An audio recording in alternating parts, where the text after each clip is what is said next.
शिवरात्रि की कथा। एक बार पार्वती जी ने भगवान शिव शंकर से पूछा कि ऐसा कौन सा श्रेष्ठ तथा सरल व्रत पूजन है जिससे मृत्युलोक के प्राणी आपका सानिध्य सहज ही प्राप्त कर लेते हैं। उत्तर में पार्वती जी ने पार्वती को शिव जी ने शिवरात्रि के व्रत का विधान बताकर निम्नलिखित कथा सुनाकर अपने मत की पुष्टि की। एक गांव में एक शिकारी रहता था। पशुओं की हत्या करके वह अपने कुटुंब को पालता था।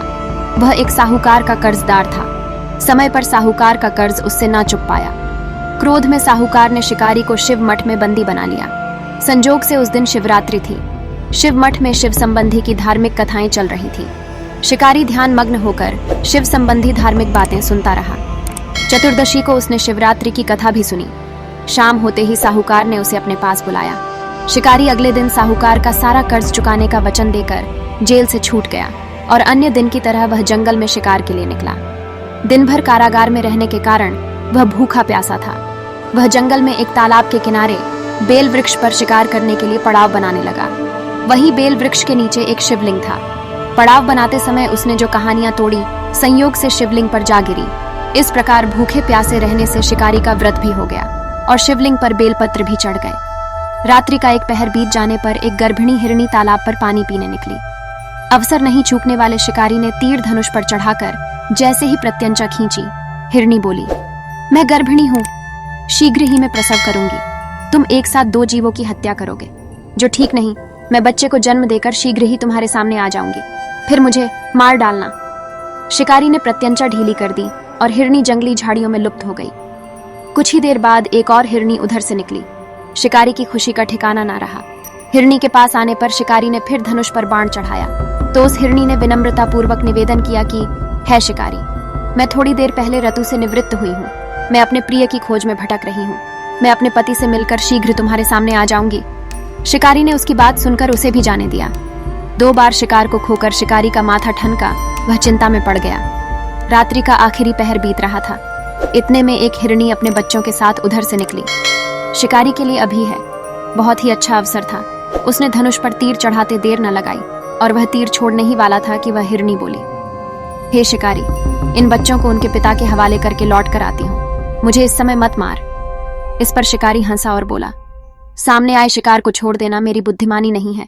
मैं इस तरह से पहले भी 2 बार अपना शिकार खो चुका हूँ। मेरे बच्चे भी तो भूख प्यास से तड़प रहे हैं। उत्तर में हिरनी ने फिर कहा, जैसे तुम्हें अपने बच्चों की चिंता सता रही है, ठीक वैसे मुझे भी, इसलिए सिर्फ बच्चों के नाम पर थोड़ी देर के लिए मैं जीवन दान मांगती हूँ। हे जीवन दाता, मैं इन्हें इनके पिता के पास छोड़कर जल्दी लौटने की प्रतिज्ञा करती हूँ। हिरनी का विनम्र निवेदन शिकारी के बाद हृदय को स्पर्श कर गया। शिकारी ने उसे भी जाने दिया। शिकार के अभाव में बेल वृक्ष पर बैठा शिकारी बेलपत्र तोड़ तोड़ कर नीचे फेंकता जा रहा था। सुबह होने को हुई तो एक हट्टा कट्टा हिरण वहां पर आया। अब तो शिकारी ने सोचा, इसे मैं नहीं जाने दूंगा, और शिकारी ने उसे मारने के लिए धनुष पर बाण चढ़ाया। शिकारी के धनुष बाण को देखकर हिरण विनम्र स्वर में बोला, हे शिकारी, यदि तुमने मुझसे पहले आने वाली 3 हिरणियों और उनके छोटे छोटे बच्चों को मार डाला है तो मुझे भी मारने में देर ना करो, ताकि मुझे उनके वियोग में एक क्षण भी दुख ना सहना पड़े। मैं उनका पति हूँ। यदि तुमने उन्हें जीवन दान दिया है तो मुझ पर भी कुछ समय जीवित रहने की कृपा करो।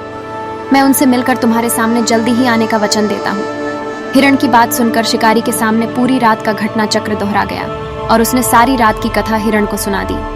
हिरण ने फिर कहा, मेरी 3 पत्नियां जैसे वचनबद्ध होकर गई हैं, मेरे मरने से अपने वचन का पालन नहीं कर पाएंगी, और जिस प्रकार तुमने उन्हें विश्वास पात्र मानकर छोड़ा है वैसे मुझे भी जाने दो।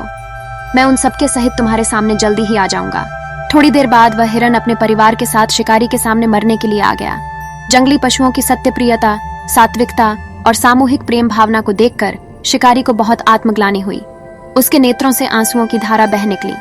उपवास, रात्रि जागरण और शिवलिंग पर बेलपत्र चढ़ने से शिकारी का हिंसक हृदय निर्मल हो गया। धनुष और बाण उसके हाथ से अपने आप ही छूट गए। भगवान शिव की कृपा से उसका हिंसक हृदय परिवर्तित हो गया और अपने अतीत के कर्मों को याद करके वह पश्चाताप की ज्वाला में जलने लगा। उस हिरण के परिवार को न मारकर शिकारी ने अपने कठोर हृदय को जीव हिंसा से हटाकर सदा सदा के लिए कोमल और दयालु कर लिया। उसमें भगवत भक्ति का जागरण हो गया और इस प्रकार शिकारी और उसका परिवार मोक्ष को प्राप्त हुए।